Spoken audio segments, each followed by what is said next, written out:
बादल देवनाथ स्वीकार है क्या राहुल गांधी गठबंधन का नेता अगर बना दिया जाए? मेरे लिए ओनली 30 सेकेंड। अरे सबको 30 सेकंड दे रहा हूं, दोबारा आऊंगा आपके पास। हाँ।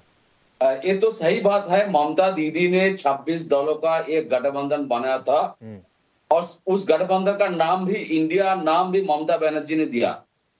लेकिन बाद में देखिए लोकसभा चुनाव में कांग्रेस को 99 सीट मिलने के बाद और राहुल गांधी को लोकसभा में विरोधी आसन मिलने के बाद कहीं ना कहीं कांग्रेस के अंदर एक अहंकार आ गया और इस अहंकार से आप देखिए वायनाड में प्रियंका गांधी के चुनाव में राहुल गांधी सोनिया गांधी सब वहां पर है, सारे कांग्रेस उदाहरण महाराष्ट्र में नहीं है, हरियाणा में नहीं है, उत्तर प्रदेश में 9 सीटें में लड़ रहे वहां पर भी नहीं है और झारखंड में हेमंत सोरेन पीठ पर चढ़ के जो 10-12 सीट पर कांग्रेस को मिल गया, बस एक तो सभा किया, बस उसके बाद कांग्रेस से झारखंड में नहीं है।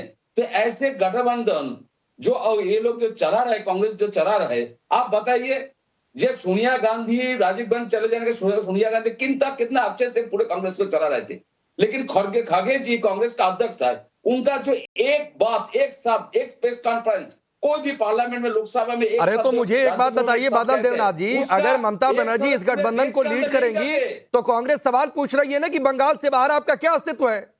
नेशनल पार्टी विपक्ष में तो एक अकेले कांग्रेस ही है ना, बिल्कुल आपका क्या अस्तित्व है? आप कह रहे हैं हम विपक्षी पूरे गठबंधन को लीड करेंगे और बंगाल से बाहर एग्जिस्टेंस नहीं है और नंबर के आधार पर बात जाएंगे तो ये अधिकार फिर सपा के पास चला जाएगा, फिर अखिलेश जी के पास चला जाएगा। नहीं, राकेश जी, एक गठबंधन के साथ जो लोग चला रहा है, एक दल बड़ा दल जो चला रहा है उसके ऊपर पूरा निर्भर करता है जो दूसरा। तो भाई ममता बनर्जी ने कहा ना कि मैं चला सकती हूँ, लेकिन ये गठबंधन ठीक से नहीं चल पा रहा है। नहीं, ममता दीदी ने ये भी कहा मैं बंगाल छोड़ के नहीं जाऊंगा, बंगाल का कृष्टि कल्चर बंगाल में बैठकर दिल्ली चलाना चाहती हैं, जब तक जिंदा रहूंगा। हाँ ठीक है, मतलब ममता बनर्जी बंगाल में बैठकर देश की पॉलिटिक्स को कंट्रोल करना चाहती हैं। चलिए विजय जी आपके पास आता हूं। ठीक है सर, दोबारा आऊंगा सबके पास, रुक जाइए। अब विजय जी आप लोग तो बहुत खुश हो रहे होंगे, आपस में ही लड़ाई हो रही है, आपका तो काम आसान हो रहा है। नहीं, आपस में कोई लड़ाई नहीं है। अरे रुकिए, विजय जी से पूछा भाई, बादल देवनाथ रुक जाइए। देखिए राकेश जी, हमारे लिए कोई खुशी की बात नहीं, हमें तो पहले दिन ही पता था और पहले दिन से इनका सुर फटव्वल है। ये तो सिर्फ सत्ता की मलाई खाना चाहते थे। जैसे हमारे यहाँ एक कहावत है ना, चोर चोर मौसेरे भाई, तो ये सारा एक ठगबंधन इकट्ठा हुआ था। अब उनके अंदर झगड़े शुरू हो गए। राहुल गांधी जी को देश ने 50 बार से ज्यादा नकारा है, लोकसभा और विधानसभा के सारे आप इलेक्शन के मिला लेंगे तो, लेकिन उनकी माताजी समझने के लिए तैयार नहीं है, परिवार समझने के लिए तैयार नहीं है, तो पार्टी बेचारी तो मजबूरी में लगती है साथ। अब इनकी जो सहयोगी दल है इनकी मजबूरी थोड़ी है, इनको भी डुबा दिया इन्होंने। तो अब जिस तरह से औपचारिक ऐलान ही कर दिया वहां अबू आजमी जी ने, जिस तरह से रामगोपाल जी ने कह दिया, तो ये फहरिस्त लंबी है। केजरीवाल जी ने क्या बोला कि मेरा ना तो इनके साथ लव मैरिज है ना अरेंज मैरिज है। ममता बनर्जी तो पहले शुरू से करी इलेक्शन में, केरल के चीफ मिनिस्टर थे जो, उन्होंने इलेक्शन के दौरान बोल दिया था। किस तरह से कमलनाथ जी ने बोला क्या अखिलेश छोड़िए, एक सीट नहीं दी। हरियाणा में आप देखिए एक सीट इनको नहीं मिली, कांग्रेस पार्टी ने समाजवादी पार्टी को नहीं दी, समाजवादी पार्टी ने यूपी के अंदर एक सीट कांग्रेस को नहीं दी। तो ये तो दिख रहा है, सामने है। अब ये थोड़ा बाहर आ गया पब्लिक डोमेन में, तब ये अंदर था। तो इनका तो लड़ाई थी और है, रहेगी, क्योंकि वैचारिक जो है ना वो। ठीक है सर, ठीक है, एक टिप्पणी सबकी हो जाए फिर डिबेट ओपन रहेगी।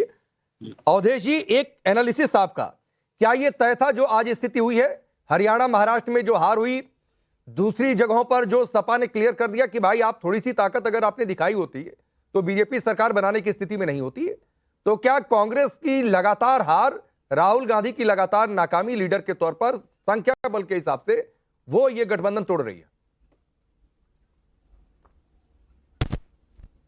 देखिए, लगातार हार और लीडर के रूप में नाकामी ही नहीं, कांग्रेस का जो अपना ईगो है, क्योंकि आप अगर अभी पार्लियामेंट के आसपास जाएं, पार्लियामेंट चलने के समय विपक्ष के नेताओं से बात करें तो समाजवादी पार्टी, तृणमूल, बाकी कहेंगे अरे भाई राहुल गांधी का सुई तो अडानी पर जाके अटक गया है, अब ये अडानी से हम चुनाव जीतेंगे और हारेंगे।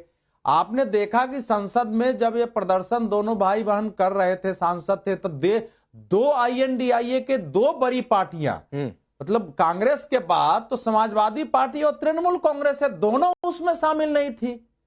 दोनों जो है जब ये संभल जा रहे थे, संभल गए, उसका भी रामगोपाल जी ने उसका भी मना किया कि भाई वहां पुलिस तो जाने नहीं दे रही है, तो ये कर क्या रहे हैं।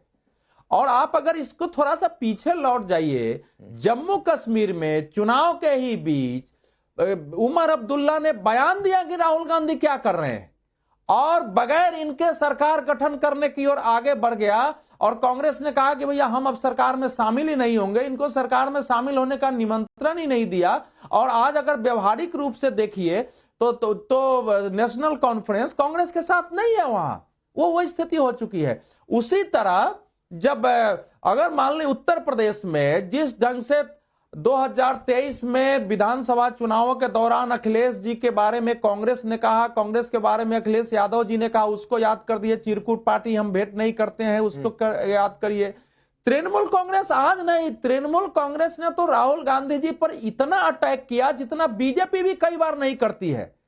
ट्वीट होते थे कि भैया हम लोग मैदान छोड़ के विदेश भागने वाले नेता नहीं है। सोनिया ममता बनर्जी जी ने स्वयं कहा कि एक अनुभवहीन नेता है।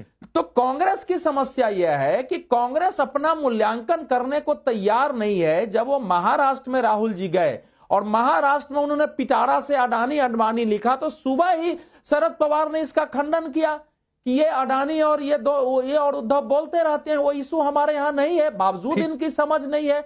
अगर समाजवादी पार्टी उत्तर प्रदेश में खड़ी नहीं हो तो कांग्रेस कितनी सीटें जीतेगी? ठीक है। मैं अब अगर बिहार में राजद नहीं हो तो कांग्रेस कितनी सीटें जीतेगी? महाराष्ट्र में महाविकास अघाड़ी कांग्रेस केरल में लड़ सकती थी, केरल में उसका फाइट देखिए, लेकिन बाकी राज्यों में कांग्रेस अकेले अच्छा प्रदर्शन नहीं कर रही है। ठीक है सर, आता हूं कि उसको लगता है कि हिंदुत्व पर, नरेंद्र मोदी पर करेंगे तो, और वो पार्टियों को स्वीकार नहीं। एक लाइन और बोलना चाह रहा हूं। INDIA के पार्टियों के अंदर यह भाव हो रहा है कि हिंदुत्व और राष्ट्रवाद के नाम पर बीजेपी का एक ठोस आधार वोट बैंक बन गया है। इसलिए आइडियोलॉजी के लेवल पर भी हमको नए सिरे से विचार करके आगे आना चाहिए। ठीक है। राहुल गांधी जी इसके लिए भी तैयार नहीं है। ठीक है। अब काका जी, मेरे दो बड़े और ठोस पॉलिटिकल सवाल है। एक तो ये कि जिस ईगो की बात कर रहे हैं, वो ईगो क्या आप लोगों ने महसूस किया कांग्रेस के साथ? क्योंकि बयानों से तो ये झलक रहा है कि भाई कुछ तो दिक्कत है जो चल रही है, जिस तरह अबू आजमी ने कहा, जो रामगोपाल यादव जी ने कहा। नंबर एक बात। नंबर दो बात, अगर ये खटास आई है तो दो विकल्प आपको देता हूं। क्या ये संभल अडानी के मुद्दे पर आप लोगों ने चाहा कि संभल को आगे रखा जाए? कई आपके बड़े नेताओं ने कहा कि संभल पर तो बोल ही नहीं रहे हैं। रामगोपाल यादव ने कहा, धर्मेंद्र यादव ने भी कह दिया। तो क्या ये एक बड़ी वजह बनी? क्या सीट बदलाव जो हुआ, जिस पर आप लोगों की नाराजगी रही कि अवधेश जी को पीछे कर दिया, क्या इस वजह से क्या मामला है? नहीं, दो आपके मुख्य सवाल हैं कि एक अहंकार का सवाल है, दूसरा मुद्दे क्या होने चाहिए, ये जो सवाल है आपका। देखिए, तिरस्कार और बहिष्कार वाली भावना तो कांग्रेस की आज से नहीं, पहले से ही रही। कांग्रेस जब 80 में दोबारा 77 के बाद सरकार में आई तो एक बार केंद्र में बैठ करके कितनी सारी देश की सरकारों को बर्खास्त कर दिया गया था एक जगह बैठ के। हालांकि भारतीय जनता पार्टी, जो हमारे राष्ट्रीय अध्यक्ष जी हमेशा कहते हैं कि भारतीय जनता पार्टी जो कर रही है वो कांग्रेस का ही अनुसरण कर रही है। कभी एक जमाने में कांग्रेस को भी ये वहम था और इस तरह का अहंकार था कि वो कभी देश में हार नहीं सकती। कांग्रेस कभी 415-16 सीट भी जीतती थी, आप सबको पता है। वही आज भारतीय जनता पार्टी को है।